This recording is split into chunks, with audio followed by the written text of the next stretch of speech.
So we're back today. We're all living in the COVID collapse chronicles. So in our state, we had a record number of new cases today.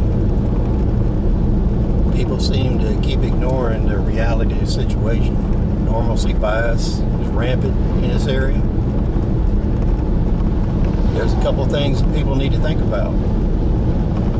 What's going to happen is, if the first wave blends into the second wave because people don't social distance and take the necessary precautions to slow down the spread of the virus, the first wave and the second wave will blend together and you won't really see a decrease. The second wave pretty much looks like it's going to come in October, November.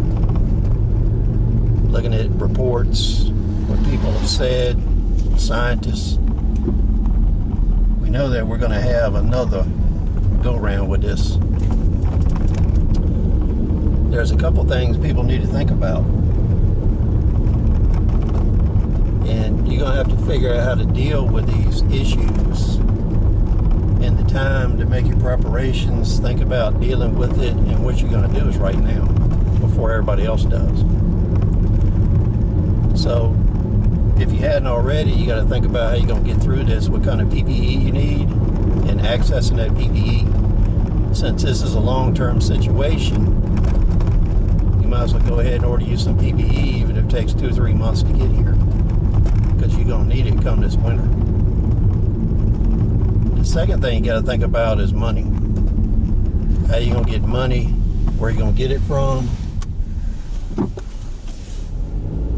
So when you settle that issue, you need to get started on that, whether it's working for yourself, doing side gigs, working a job, getting a new job. We got record unemployment, and it's going to get worse. So what are you going to do to make an income? Are you going to barter for what you need? A lot of people barter in business. And in those cases, a lot of times they increase their wealth quite a bit by bartering and not using cash transactions. So that's something to think about. And you can barter services, you can barter labor, you can do all kinds of neighborhood transactions. So the second thing you got to think about is, what are you going to eat? So if you hadn't got food, you need to go ahead and start thinking about that. How you going to grow food, what you're going to do to get it, are you going to trade for it, are you going to buy it? What happens if it's not available? So if you're going to grow food, you need to grow it now, because in my area it's very difficult to get seeds. We have a longer growing season in this area.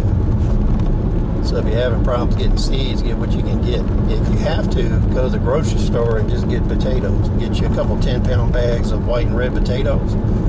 Even though they got retardant sprayed on them to keep them from sprouting, you can pretty easily wet them, put them in a pan outside, and let them sprout and plant those.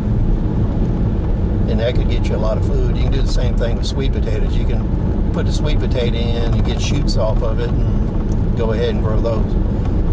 So that's 2 avenues that you can explore to get food. The next thing you need to think about is how you're going to stay warm this winter. If power company personnel are sick and we have ice and winter storms like we normally do, it may be a long time before you get your power restored if it's out.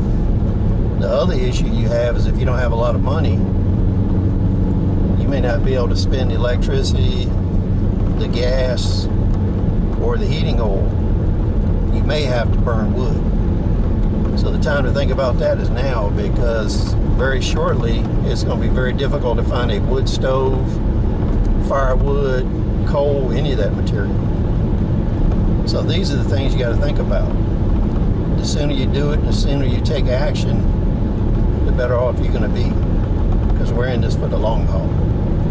Talk to you later.